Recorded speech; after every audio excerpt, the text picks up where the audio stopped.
এখানে আমি নিয়ে নিয়েছি 7 রকমের সবজি।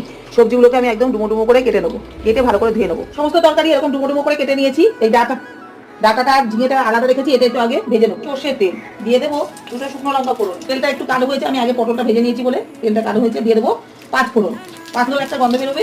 এবার আমি দিয়ে দেবো সবজিগুলো।